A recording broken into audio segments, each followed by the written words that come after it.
السلام عليكم ورحمة الله تعالى وبركاته. اليوم عندنا جهاز عبارة عن كلافي ليزر بلوتوث. هذا الجهاز يتميز بثلاثة نتاع الاستخدامات.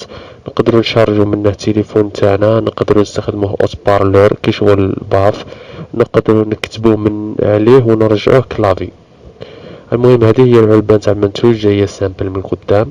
من اللور نلقى فيها كتبة فيها الكاباسيتي تاع الباتري وليزانفورماسيون تاعه، وفيها وين منتوج.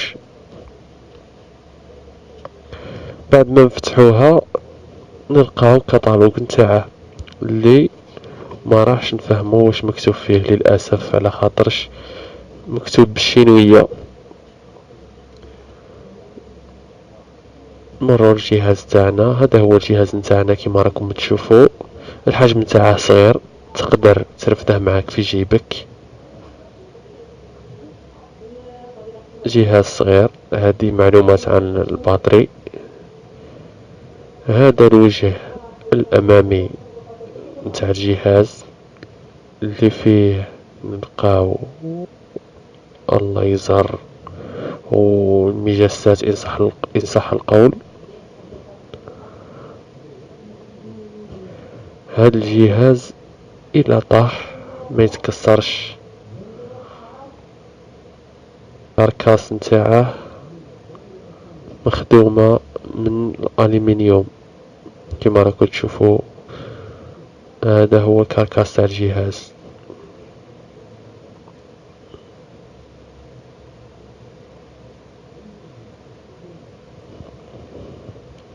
من الفوق نتاع الجهاز نلقاو صورتي تاع اليو اس بي وميكرو يو اس بي وزر التشغيل. نشغله. بعد ما نشغلوه نحطوه فوق حاجة مسطحة. نقدروا نخدموا به في الاندرويد كشغل لاسوري، نكليكي نطابيو اف ان وهاد الفلاشة كما راكم تشوفوا. هاد الكلافي يخدم مع بنظام اندرويد ونظام اي او اس.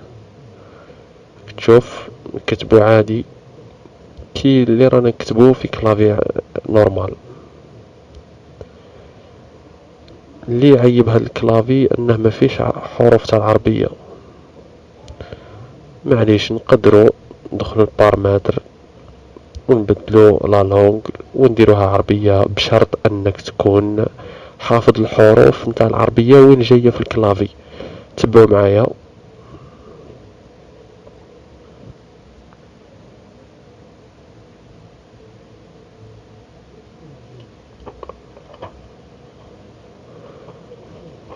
هنا نجو كيفاش نربطوا الجهاز مع هاتف اندرويد. سهلة. نروح البارامتر، تدخل بلوتوث، دير ريشيرش، راح يخرج لك لازر كيبورد، طابي عليه كونيكتي اوتوماتيكمون مع الهاتف نتاعك.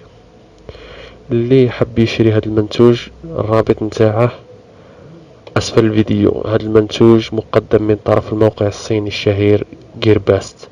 شكرا، الى منتوج اخر.